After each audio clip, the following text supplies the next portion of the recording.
ঈশ্বর নারীকে তৈরি করছিলেন, কিন্তু অন্য সবকিছুর তুলনায় নারীকে গড়ার ক্ষেত্রে সময় বেশি লেগেছিল। এই কাল বিলম্ব দেখে এক দেবদূত জিজ্ঞেস করে বসলেন, হে ঈশ্বর, তুমি নারীর বেলায় এত সময় নিলে কেন? জবাবে ঈশ্বর বললেন, তার সাথে কতগুলো বৈশিষ্ট্য জুড়ে দিয়েছি, তা কি দেখেছ? সে সকল ধরনের পরিস্থিতিকে মানিয়ে নিতে পারবে। সে একই সাথে একাধিক শিশু পালনে সক্ষম। তার একটি প্রেমময় চুম্বনে যেমন ক্ষত বিক্ষত হৃদয় সেরে উঠবে, তেমনি ভাঙা হাঁটু বল ফিরে পাবে দৌড়নোর জন্য। সে টানা 24 ঘন্টা সেবা দিতে সক্ষম। এত কিছু সে করবে, কিন্তু তার থাকবে মাত্র 2টি হাত। দেবদূত বিস্মিত হয়ে বললেন, 2টি হাত মাত্র? এ তো অসম্ভব। নিশ্চয়ই এর গঠনে বিশেষ কিছু আছে।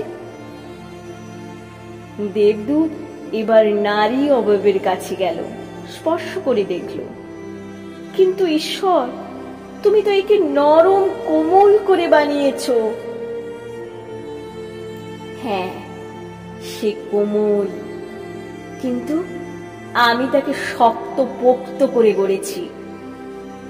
এমনকি তুমি ধারণাও করতে পারবে না তার সহ্য সীমা কতখানি। দেবদূতের আবার প্রশ্ন, সে কি চিন্তা করতে পারে? সে শুধু চিন্তা নয়, কারণ অনুসন্ধান এবং সমাধান দিতে প্রস্তুত। দেবদূত নারী অবয়বটিকে আরো ভালো করে পরখ করে দেখল। ঈশ্বর, এ তো ছিদ্রযুক্ত। ঈশ্বর তাকে আশ্বস্ত করে বললেন, চিন্তা করবে না বৎস। চোখের কোণে যে ছিদ্র দেখছ, তা থেকে জল গড়িয়ে পড়বে, কখনো আনন্দে, কখনো দুঃখে, কখনো গর্বে, কখনো তীব্র যন্ত্রণায়।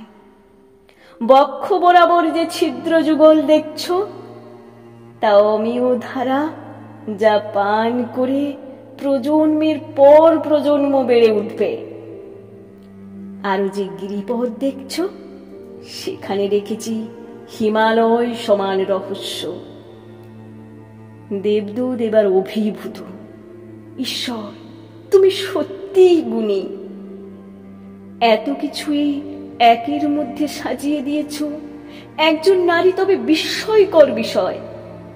হ্যাঁ, অবশ্যই নারী বিস্ময়, এবং তার ভালোবাসা হবে নিঃস্বার্থ।